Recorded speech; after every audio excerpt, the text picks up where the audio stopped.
Bueno, buenos días. Agradezco muchísimo la invitación a este evento y bueno, yo lo que les voy a platicar proviene del campo de los museos y particularmente de las exposiciones internacionales.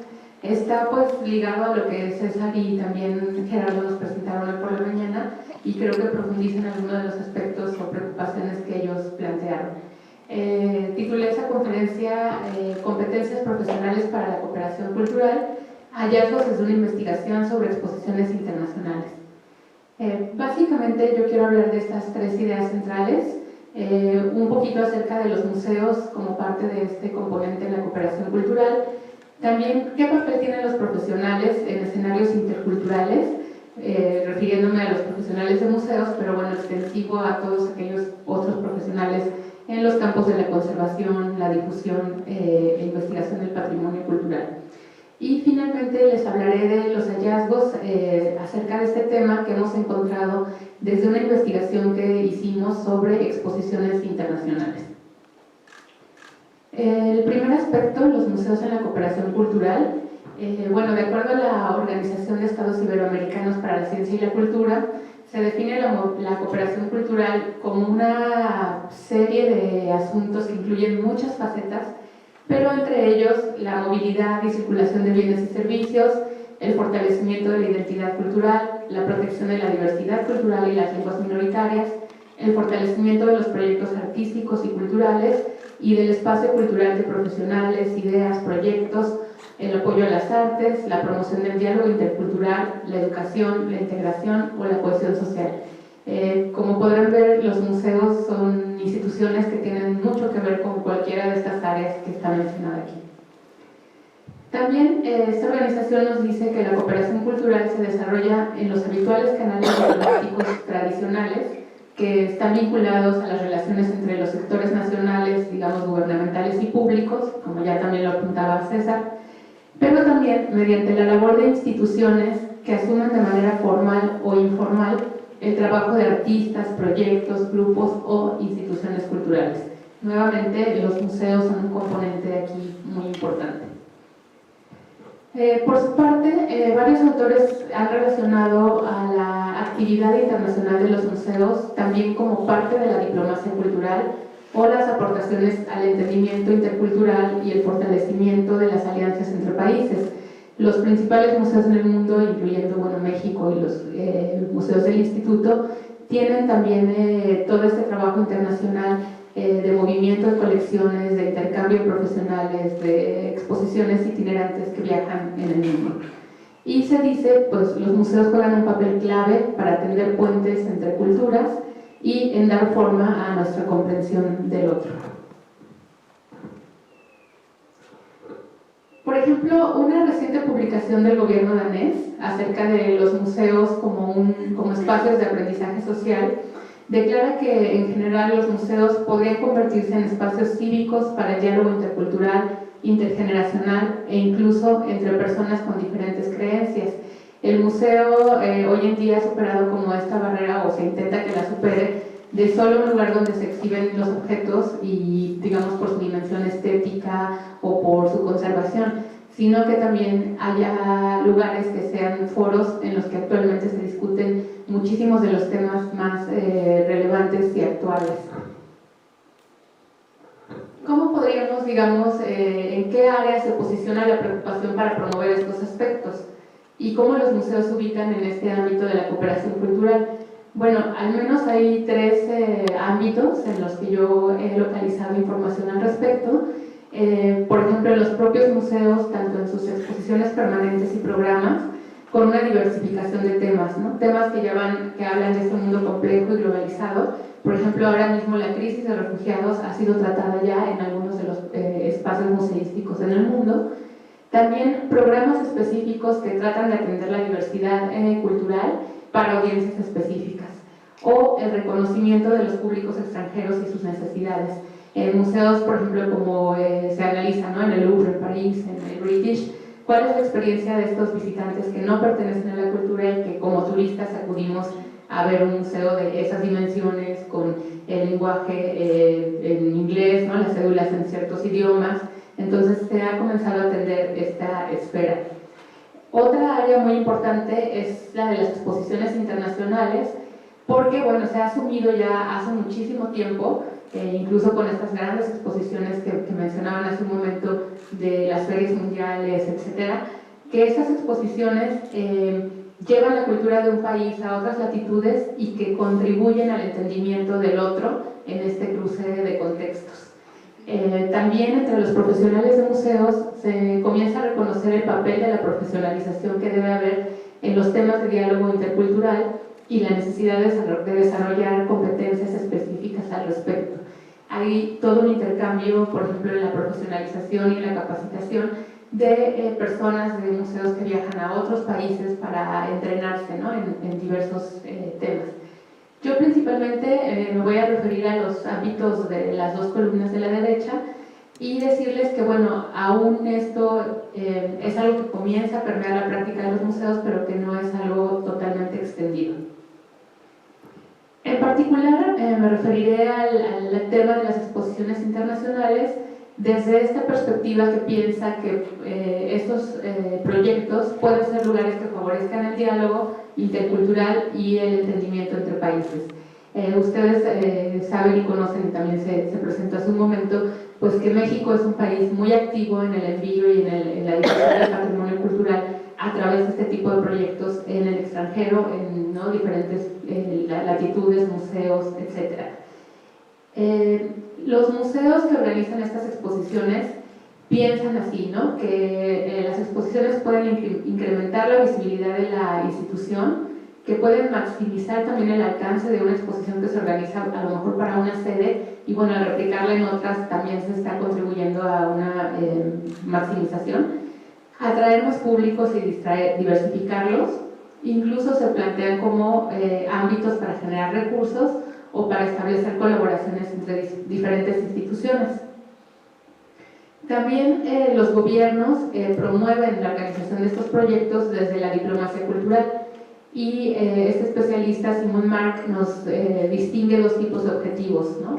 Cuando los gobiernos organizan este tipo de proyectos, dice, bueno, hay objetivos idealistas, porque se busca promover el entendimiento mutuo, combatir los estereotipos, o también objetivos instrumentales, donde hay un apoyo a los intereses nacionales, económicos, para mejorar la imagen o atraer turismo, ámbitos que también se habían mencionado antes. Pero bueno, ¿qué pasa cuando un público de otro país, los visitantes, se enfrentan a las cuestiones de las manifestaciones culturales de otro país? Se dice que esto contribuye, pues, a incrementar nuestro conocimiento del otro, ¿no?, a comprender quién es, cómo es, de dónde viene. Esta es la exposición Mauri, que se exhibió en el Museo Nacional de las Culturas en 2011. Sin embargo, y también hace un momento lo trataba el doctor César Villanueva, pues hay toda una serie de críticas acerca de qué tanto estas exposiciones logran o no logran combatir estos estereotipos y acercar a las culturas de otro país. Este es el caso de la exposición en Londres, en la Royal Academy, donde efectivamente la prensa tuvo una cobertura bastante, digamos, sesgada de lo que era la exposición, utilizando cuestiones o declaraciones como esta, ¿no? Una civilización tallada en sangre y en piedra, escalofriante, bárbara, un teatro de sangre, el arte más alienígena de todos. Esto era parte de la cobertura en los medios de comunicación o incluso también en las reseñas. Pero bueno, no nos debería extrañar que este fue un poquito el resultado, porque esa exposición estuvo muy orientada a mostrar los objetos como obras de arte sin una contextualización más allá que les otorgara cierto sentido. Entonces, esa otra cita que él puso hace rato acerca de estos objetos, ¿no?, que eran iguales a una lámpara nazi hecha con piel de judío, pues es escalofriante leer que así nos estaban interpretando, pero bueno, un Xipe-Totec puesto ahí, ¿no?, sin un contexto cultural que le diera y le otorgara sentido, pues quizá tendríamos razones de saber por qué se está tomando en este sentido. También este tipo de exposiciones que caen en la categoría de los llamados blockbusters, se dice que pues al final son un refuerzo de los estereotipos. Estas son imágenes en relación al caso de estudio que les voy a presentar más adelante, del intercambio de la exposición Aztecas, que viajó a Nueva Zelanda y a Australia. Y justo, bueno, vemos cómo en los eventos de inauguración, en las recepciones que se hacen ligadas a las exposiciones, pues se siguen repitiendo estereotipos de los que no sabemos si estamos seguros, ¿no?, de que queremos seguir difundiendo. Por ejemplo, la presencia de un mariachi en cualquier tipo de exposición, evento, fiesta nacional, etc. O las interpretaciones acerca del Día de Muertos, que era esa imagen que está al centro, que con motivo de la exposición en Sydney se hacían este tipo de eventos paralelos. Y bueno, por otro lado también nosotros, si pensamos en Nueva Zelanda, el primer estereotipo que nos viene a la mente es el Señor de los Anillos, ¿no? Entonces, pues qué tanto estas exposiciones pueden o no mediar este tipo de percepciones. Antes de pasar a ese estudio de caso del cual les voy a hablar, que hicimos una investigación, quisiera hablar un poco en el papel de los profesionales en estos escenarios interculturales, porque si bien este tipo de intercambios y de manifestaciones pues son organizadas por las instituciones, ¿no?, o como parte de la diplomacia cultural, pues en los hechos los que hacemos esto, los que gestionamos, vamos, venimos, los restauradores, ¿no?, los museógrafos, pues son los que ejecutamos estos proyectos, yendo a otros países, ¿no?, haciendo los montajes, diseñando lo que se va a poner ahí, etc.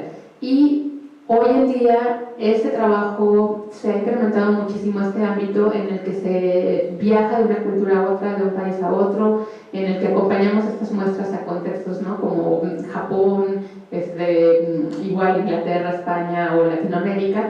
Pero bueno, ¿cuál sería el papel de estos profesionales?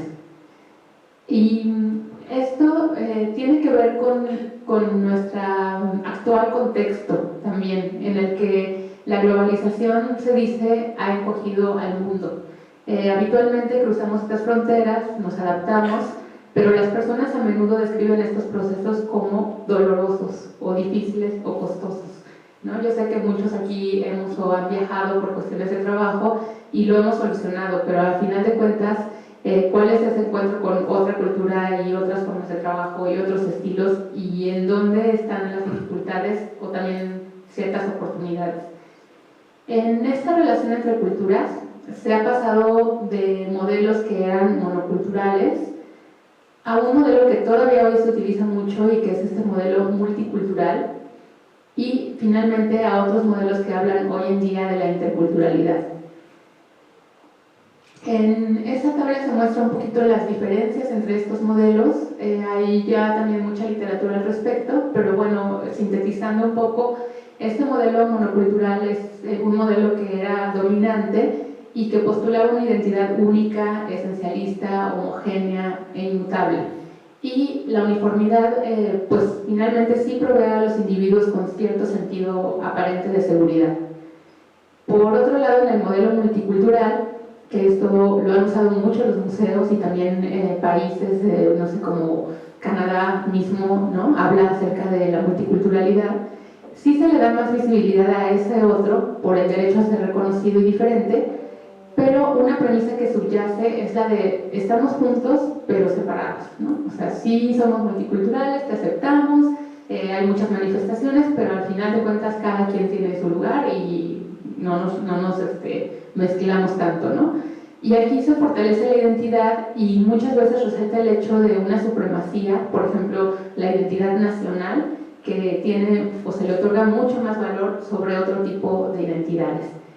En el modelo intercultural vamos un poco más allá y entonces se habla de cohabitación. Implica relaciones sin posible conflicto, o sea, no solamente estamos juntos, sino que se acepta que en ese estar juntos inherentemente, por ser parte de las relaciones humanas, hay un cierto conflicto implícito.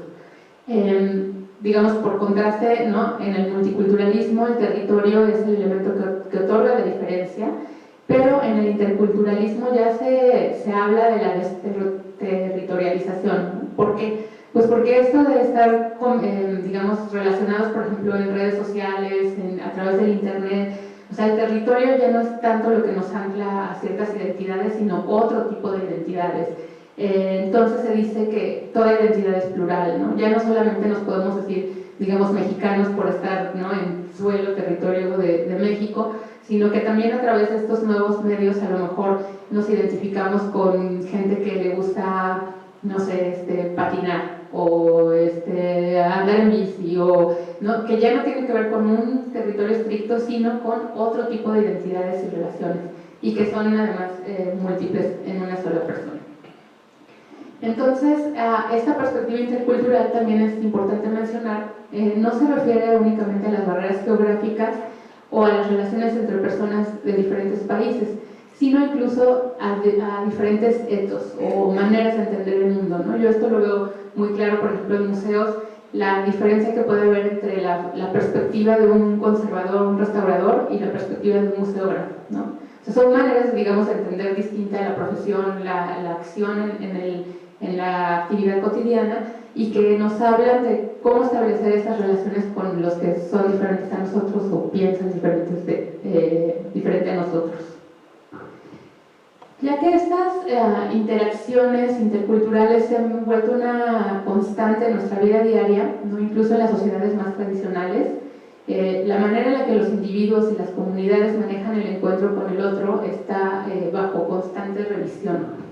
Y vuelvo a esta lámina del ámbito de los museos, porque justo el museo está analizando su propia práctica y está diciendo, bueno, exacto, si recibo a turistas, estos turistas pues no son de mi cultura, o sea, por definición vienen o de otra ciudad o de otro país, entonces, ¿cómo voy a acercar a ellos? ¿Qué oferta o qué tipo de programas voy a ofrecerles para hacer su experiencia mejor, ¿no? O en las exposiciones internacionales, no es lo mismo que una exposición sobre mexicas viaje a Londres que a Sydney o a Wellington, Nueva Zelanda. Entonces, creo que comenzamos a ser conscientes de esto y a pensar en nuestra práctica de una manera más reflexiva. Al respecto, y digamos que viniendo del ámbito de los negocios, porque en los negocios pues todo esto se ha acelerado muchísimo y la gente viaja y no puede estar en un país un día y al día siguiente en otro, y bajo, digamos, trabajos que colaboran, ¿no?, entre, no sé, la India y Estados Unidos, y en el Skype y todo esto, se ha empezado a desarrollar todo un ámbito de profesionalización y de capacitación en este sector que involucra el concepto de inteligencia cultural o las competencias interculturales. La inteligencia cultural es un término que se acuñó más o menos en 2003 y que se refiere a la capacidad de un individuo para funcionar y manejarse adecuadamente en contextos culturales diversos.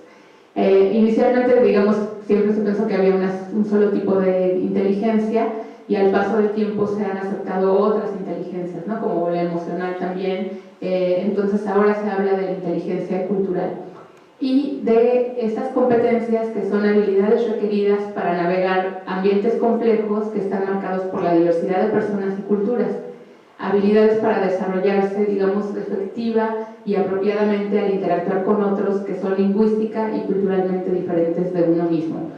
Esto puede ser, digamos, hay personas que por personalidad, por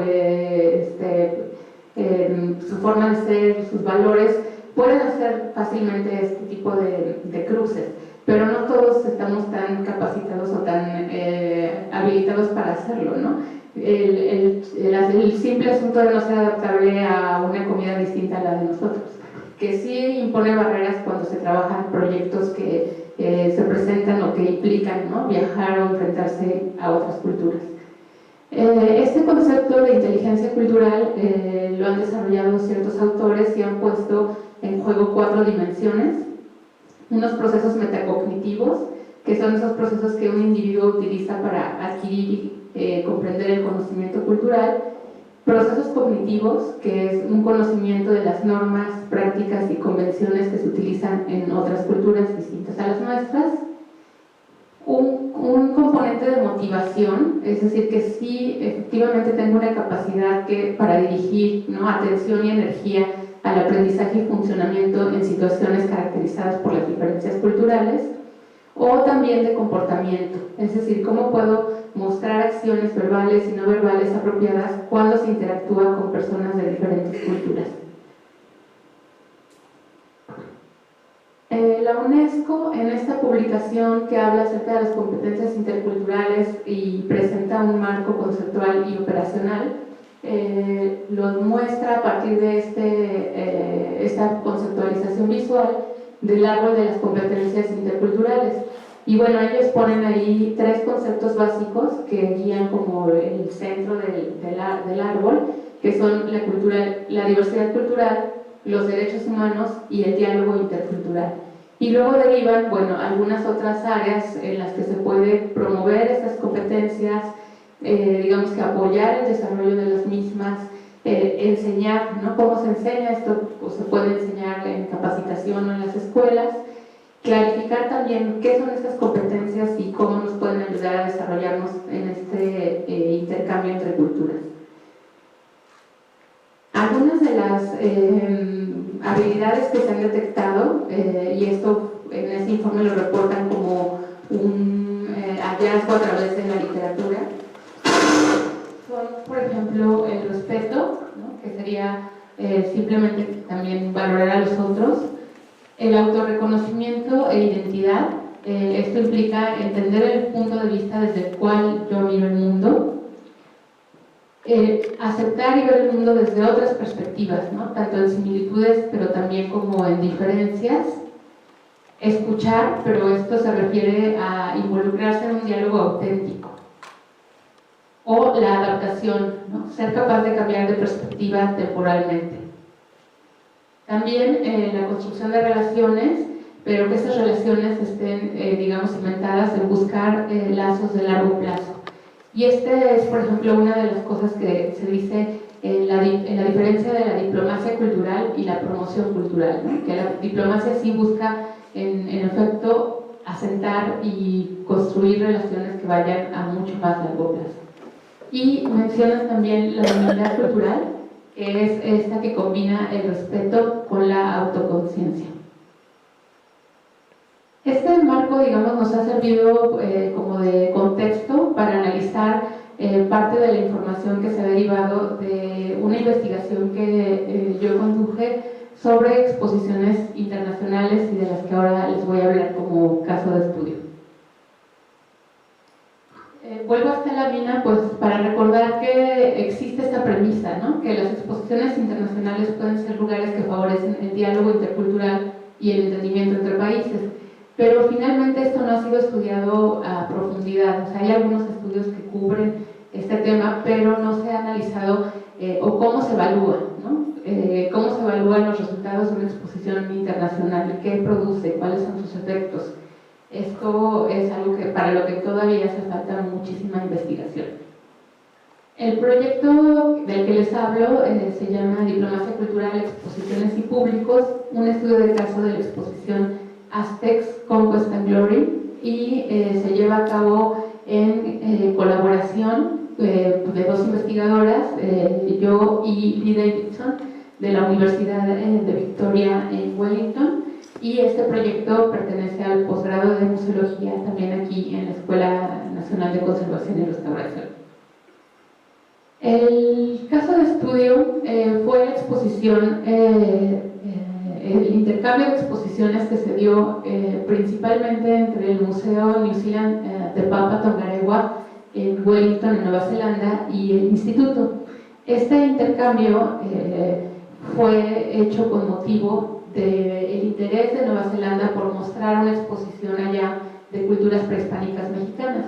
Y en este mapa, que está al revés de como habitualmente siempre lo vemos, pero es para mostrarles como no esa ubicación y esa cercanía relativa, obviamente, que tenemos con Nueva Zelanda, pero siendo Nueva Zelanda pues un país ahí muy pequeño en el mar, en el Pacífico Sur. Australia está ahí, es la isla más grande, y Nueva Zelanda son esas 2 pequeñas islas de la derecha. Y en este intercambio existía el interés de mostrar esta cultura, algunas culturas prehispánicas allá.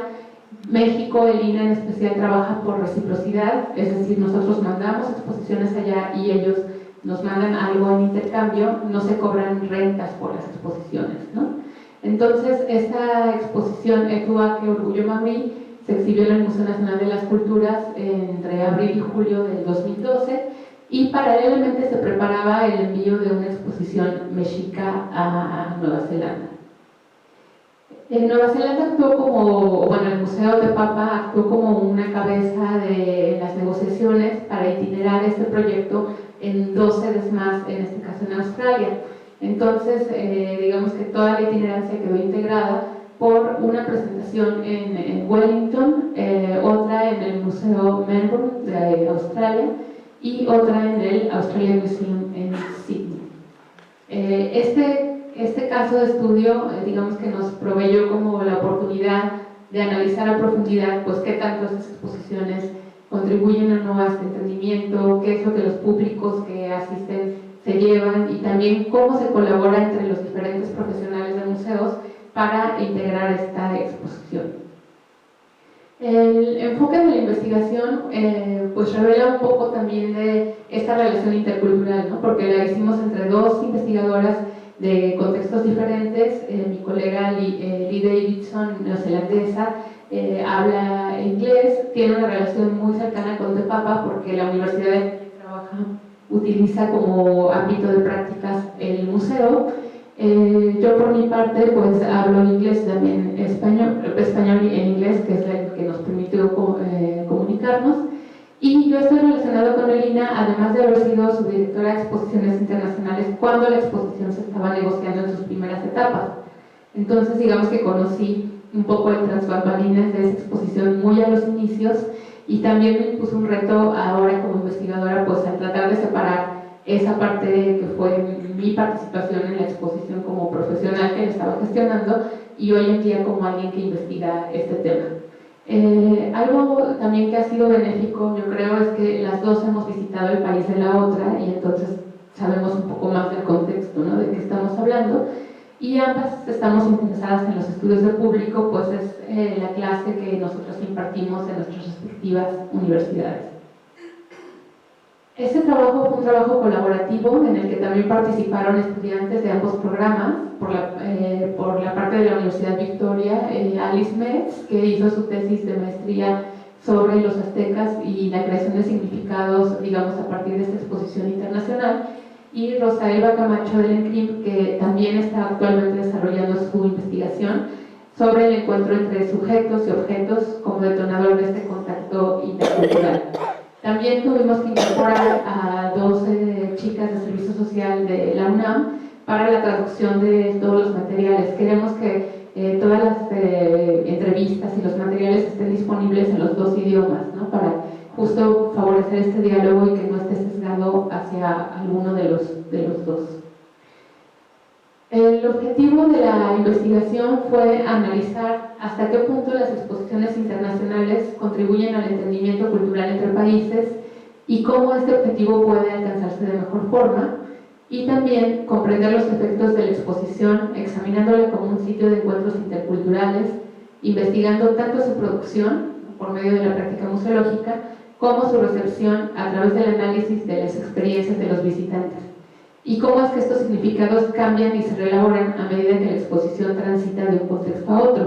Finalmente la exposición fue diseñada, digamos, para las 3 sedes, pero por cuestiones de espacios, de los públicos a los que va dirigida, pues se tienen que hacer adaptaciones en cada una de estas y va como moldeándose a partir de este contexto.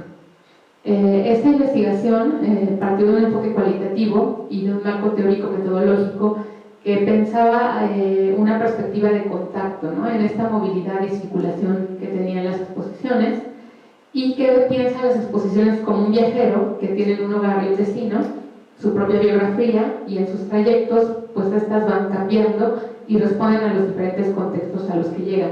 Esta imagen es otra de las estrategias que se usó esto en Australia para la difusión de la exposición en prensa, ¿no? Entonces vemos cómo pues van reelaborando y reinterpretando lo que piensan o se acerca o no a una imagen de una persona, ¿no?, prehispánica con este tipo de atavíos. Nosotros partimos de este enfoque que está articulado tanto por los estudios de públicos, que hoy en día aceptan que la gente crea sus propios sentidos justo de los objetos y de lo que está viendo en una exposición, y que también esta experiencia es una experiencia que es de largo plazo, ¿no? Muchas veces no podemos valorar la experiencia de la visita al museo justo cuando la gente sale de la exposición, sino que hay veces que tarda mucho más en elaborar y en pensar qué fue lo que vio, en asimilarlo, en investigar más, ¿no?, sobre algo que le haya llamado la atención. También, pues, cómo se inserta esto en la diplomacia cultural y en ciertas teorías que abordan hoy en día la práctica. O sea, cómo ese trabajo que hacemos cotidianamente, pues, integra esta dimensión, genera, ¿no?, formas de relacionarse, de interactuar. Y finalmente, pues, cómo podemos a través de la educación y la comunicación intercultural mejorar las estrategias que se le brindan tanto al público como entre los profesionales que colaboran, que provienen de diferentes contextos. Aquí es donde, digamos, que vive esta parte de cómo podríamos incrementar o desarrollar una inteligencia cultural y de contar con mayores habilidades para el diálogo y la convivencia. Les voy a hablar ahora solamente de la parte de los profesionales de museos. Hicimos también entrevistas con los visitantes, pero esa parte queda fuera un poco del planteamiento de esta conferencia. Sin embargo, respecto a las entrevistas a profesionales, les voy a contar un poco más cuáles fueron los hallazgos. Estas entrevistas fueron 36, se realizaron con personal de los diferentes museos involucrados, de Papa, por ejemplo, en Sydney, en Melbourne, de Papa en Wellington, con Melbourne, Sydney, y también con personal de Lina que viajó como parte de los comisarios y gente que estuvo a cargo de la organización y la gestión de la exposición. Son entrevistas abiertas y semiestructuradas, que se usó una guía para abordar diferentes temas. Muchas se hicieron cara a cara, pero también otras se hicieron por medio de Skype y se transcribieron totalmente, ¿no? Aquí, digamos que influye mucho el largo plazo de la investigación que hemos llevado como por 2 años y medio, el momento en el que se hizo cada una de las entrevistas, porque a lo mejor algunos de los profesionales los entrevistamos cuando apenas estaba iniciando el proceso de gestión y a otros ya cuando estaba culminando la itinerancia, ¿no? Entonces eso también es importante. Y aquí se abordaron estos temas, o sea, un poco del contexto, quién es la persona, por cuánto tiempo ha trabajado en este ámbito, el desarrollo de la exposición, su papel dentro del desarrollo de la exposición y sus impresiones, y también sobre la importancia de la exposición, o sea, qué piensan ellos, para qué sirven estas exposiciones o qué resultados generan. Y finalmente un cierre. Nosotros vimos que obviamente hay como esta dimensión de trabajo internacional de museos que se da muy cotidianamente. Esta área de Lina, la coordinación de museos y la subdirección de exposiciones internacionales, trabaja muchísimos proyectos al mismo tiempo, es una actividad constante donde hay muchísimas negociaciones, desde el concepto, los objetos que se van a ir, el diseño, qué texto se va a usar, qué imagen se va a usar. Por supuesto, los retos son enormes, o sea, estamos hablando de distancias, ¿no?, culturales y geográficas muy amplias, el idioma, contextos distintos, marcos institucionales y legales que también son muy diferentes, formas de trabajo o incluso tradiciones museológicas, ¿no? Hay ciertos momentos de mucha tensión, desconexiones y malos entendidos, que sí, de verdad, ponen incluso a veces en jaque los proyectos, ¿no? De cómo pensamos del otro, qué creemos, qué asumimos, y obviamente también hay como toda una colaboración, una cooperación y un co-desarrollo que tiene que darse para que la exposición se pueda concretar, si no sería como muy complicado. Entonces, hay muchos ejemplos, las entrevistas dan para mucho, pero pues yo me voy a ahorita enfocar a estos aspectos de colaboración, cooperación, que es lo que los facilitó.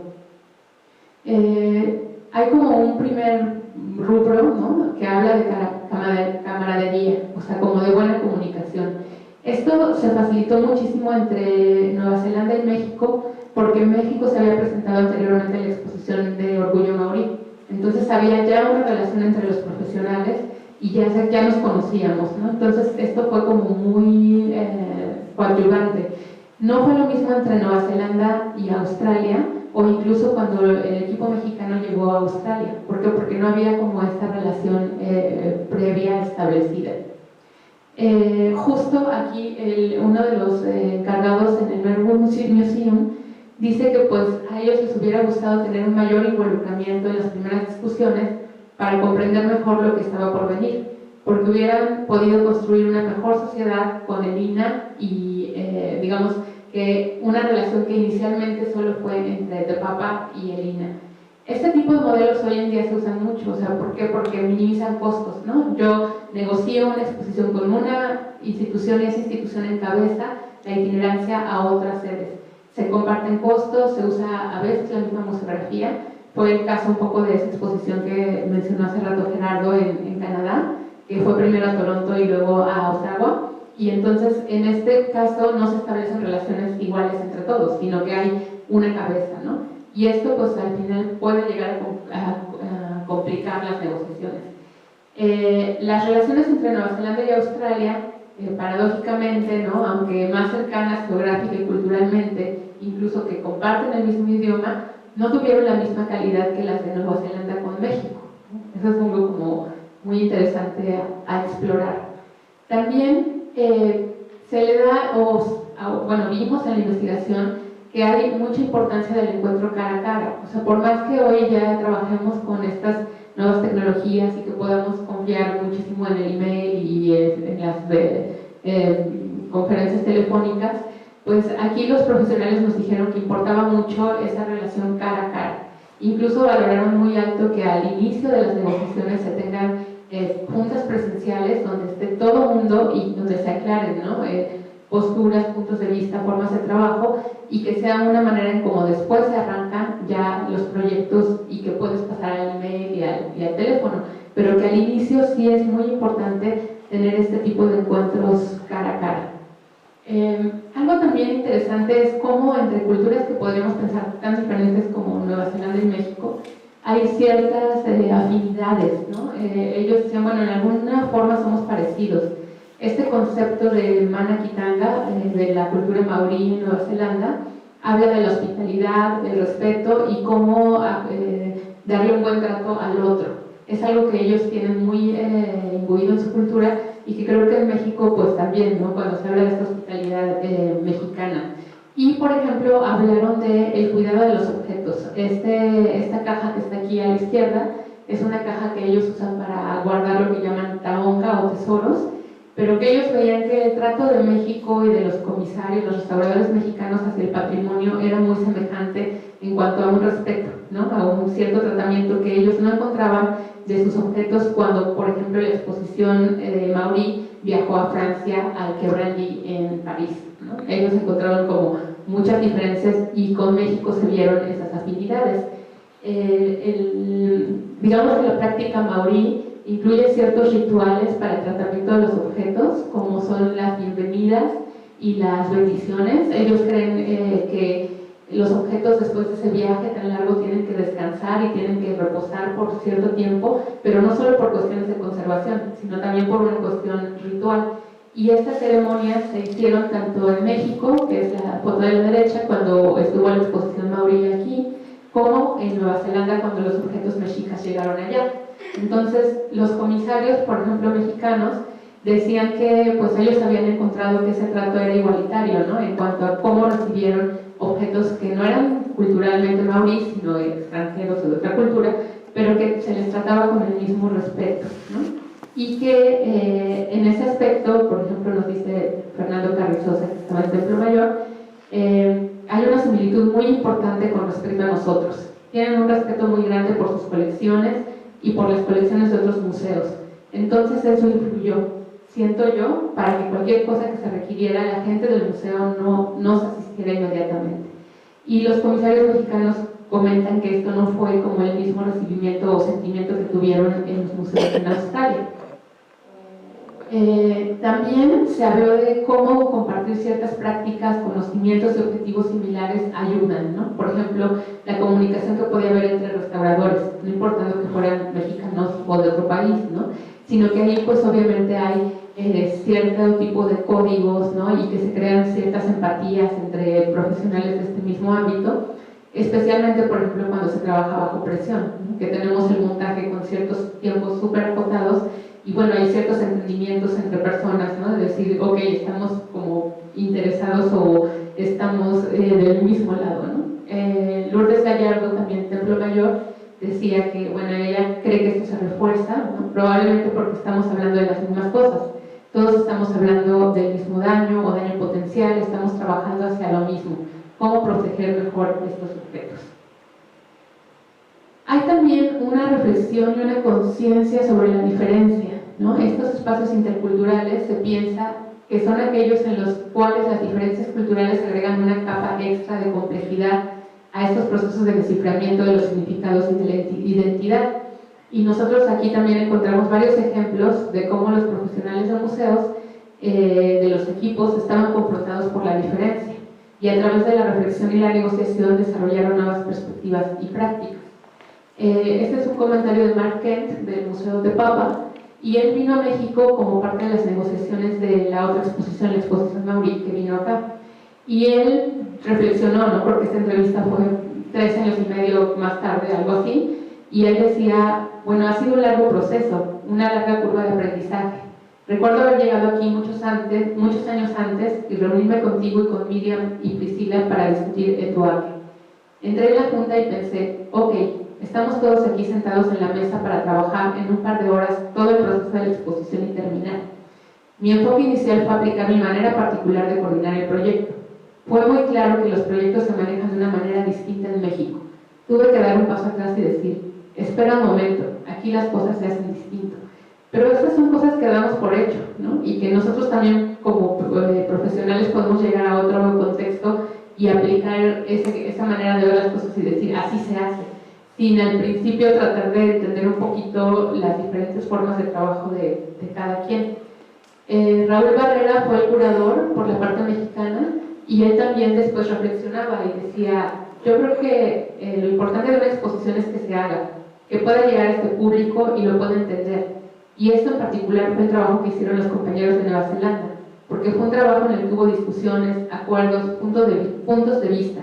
Nosotros de una forma como vemos las cosas, ellos desde luego con otras opiniones muy correctas y necesarias, porque ellos también estaban pensando en cómo esta transformación puede ser accesible a su público.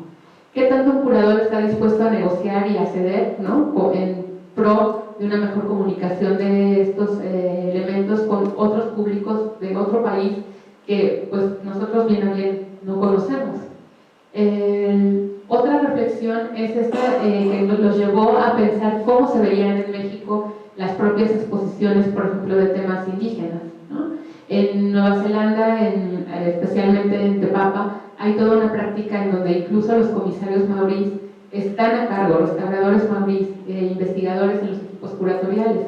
Y el equipo mexicano reflexionaba pues, que en México los pueblos indígenas son tratados como un otro, exhibido en el Museo de Antropología, como en este tipo de montajes, ¿no? Y ellos dicen, no hemos encontrado nuestra identidad como nación incluyéndolos. Esto era algo que reflexionaba Raúl Barrera. Otro tipo de hallazgo en cuanto a las relaciones duraderas, la curiosidad y mantener conversaciones continuas, surgió en estos profesionales, ¿no? Donde la gente, pues por contacto directo con México, con los comisarios, con los equipos, pensaba en decir, antes no sabía nada de México y ahora sí, ahora realmente quiero ir a este lugar, ¿no? Poner este sitio en mi agenda privada, ya no solo como trabajo, sino como un interés personal por visitar este lugar, o mantener las relaciones entre los países y entonces también presentar exposiciones que vengan de allá a México. Bueno, ya para concluir, a manera de conclusión, les quiero decir algunas de las breves ideas que se pueden extraer de esta parte de la exposición. Por un lado, esta cita me gusta mucho porque ilustra este tema de la movilidad y cómo la práctica de un contexto puede moverse a otros. Mark Kent también decía, en estas exposiciones aprendes un poco más de la cultura que está alrededor de estos objetos. Algo muy interesante fue cuando estuvimos en Sydney. Mi colega que antes trabajaba en Te Papa, ahora trabaja en el Australian Museum.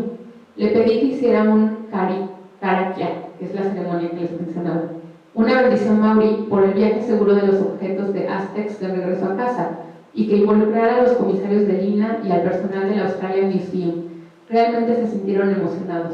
O sea, esta práctica que, digamos, se vive cotidianamente en Nueva Zelanda, no se hubiera hecho en un museo en Sydney, sin embargo aceptaron, y esto era pues por una idea, ¿no? Digamos, ritual, de cómo estos objetos tenían que viajar de manera segura a México. Entonces, bueno, a manera de conclusión, podemos decir que el campo de la educación y la comunicación intercultural tiene mucho que ofrecer a la práctica en los museos, para comprender el trabajo internacional de estos espacios como espacios interculturales para el diálogo. Sin embargo, cruzar las barreras no implica necesariamente un mejor entendimiento, o de forma automática reconstruir los marcos de referencias del otro. Este aspecto requiere mayor atención en la investigación y en la práctica.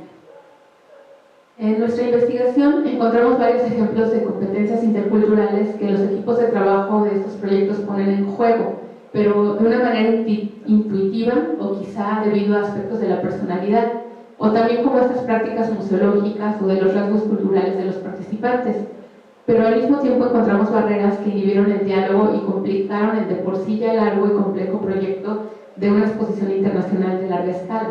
Entonces, ¿cómo podríamos incluir más capacitación o más concientización de estos ámbitos en los profesionales que cotidianamente nos tenemos que enfrentar a esto, ¿no? O a problemas o a malos entendidos o a pues también estereotipos y malas prácticas en este sentido? Para promover un mejor entendimiento, los museos deben ser conscientes de estas complejidades y promover la capacitación, no solo en los temas y técnicas asociadas a los trabajos cotidianos. Digamos que hay mucha capacitación, por ejemplo, de cómo embalar una obra, ¿no? O cómo restaurar, etcétera, pero también en estos temas de competencias interculturales se debe promover una práctica más reflexiva y consciente de puertas abiertas, no solo el trabajo que los museos hacen para los públicos de otras culturas, que hay mucho, ¿no? De esto, de programas multiculturales, y me voy a enfocar a talleres para minorías o para refugiados, sino adentro de las paredes del museo, ¿qué tanto estamos llevando estas prácticas? Creo que solo así los museos pueden ser verdaderos espacios para la cooperación cultural. Y no sé cómo estuve de tiempo porque no lo tomé, pero bueno, espero no haberme excedido. Gracias.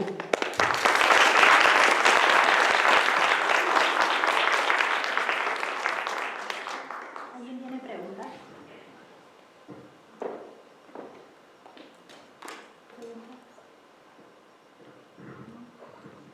Bueno, yo solo tengo un comentario.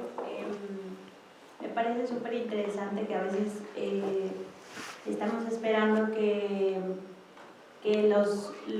las iniciativas de cambio vengan desde las políticas públicas o desde las políticas institucionales, y me parece esto un gran ejemplo para ver que en realidad desde los profesionales y desde las personas involucradas en cualquier tipo de diálogo cultural se comienza justo a través de el interés por el otro.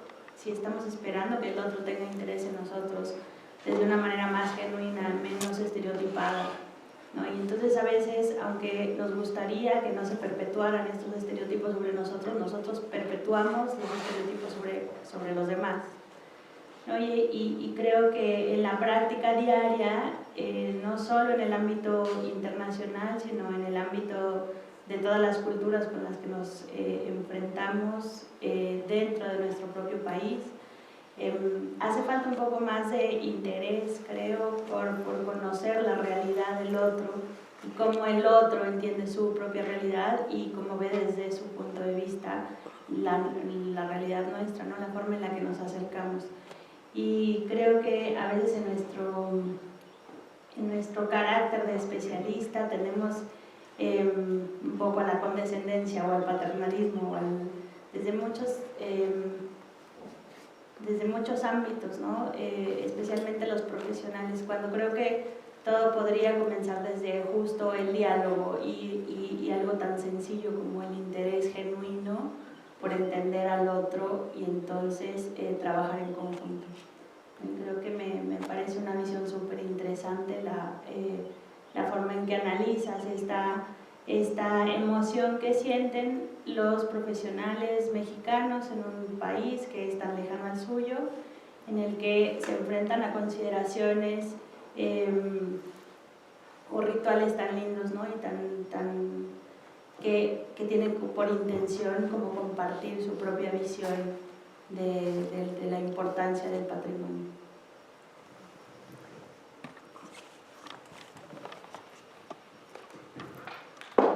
Hola, buenos días. Yo sí tengo una pregunta. ¿Tú crees que a partir de este tipo de experiencias también, o con esta investigación en particular, cabe hacerle la pregunta a todo lo que investigaron y recabaron, qué diferencias habría y cómo se enfrenta cada disciplina a estos retos? Ya que trabajaron con el curador, con el conservador, las personas que trabajan directamente con públicos, el administrativo, ¿consideras, digo, sé que es una pregunta que no sé si ya se hicieron o que hay que preguntarle, ¿no?, a tus datos, pero ¿se puede evaluar o se puede entender cómo cada una de estas disciplinas se enfrenta a estos retos? Pues sí, yo creo que hay muchas vetas que analizar en estas entrevistas, porque 36 entrevistas a profundidad no son poca cosa, y hay demasiadas como cosas más sutiles abajo, ¿no? Esta es una presentación muy general de los hallazgos más, digamos, amplios, pero creo que se podría investigar a mayor profundidad esto que tú dices, tanto por disciplinas, ¿no?, tanto por otras ideas que pueden subyacer. Aquí yo presenté la parte de profesionales, pero tenemos también la parte de públicos. Entonces, en la parte de públicos vimos que había gente que sí era más sensible a cierta comprensión, porque a lo mejor había leído o había viajado, y entonces tenía como más parámetros para comparar esto, que a lo mejor una práctica como del sacrificio humano, si te la muestran de la nada, pues es como demasiado impactante, ¿no? Entonces creo que hay como, subyacen muchas otras ideas y sutilezas que tendríamos que explorar a mayor profundidad, y que sí me quedan las dudas, ¿no?, de qué tanto, o eso, qué tanto la cultura no es nada más Nueva Zelanda, México, Nueva Zelanda, Australia, sino museógrafos y conservadores, y, o sea, esto ahí creo que, y cómo estas cosas las podemos trasladar a nuestro propio contexto, ¿no? Cuando de México llevamos una exposición a otras partes del país y también asumimos cosas y llegamos en nuestros rush y en nuestras ideas de, ¿no?, así se hace, cuando no hacemos una reflexión, digamos, interna de cómo mejorar o cómo optimizar estos tiempos, recursos, porque sí se trabaja bajo mucha presión, bajo esquemas, ¿no?, de largo plazo, pero con resultados en ciertas fechas, y que hacen que asumamos todo, o sea, damos por sentado todo, así trabajamos, ¿no?, en el día a día de todo es así. Entonces, ¿qué tanto esto influye en las diferentes personalidades, o qué podemos aprender de gente que es más flexible, ¿no?, o cómo no cometer errores, que es súper estructurada y que no cede nada? Entonces, hay que mediar en todos esos aspectos. ¿Alguien más? Pues muchas gracias.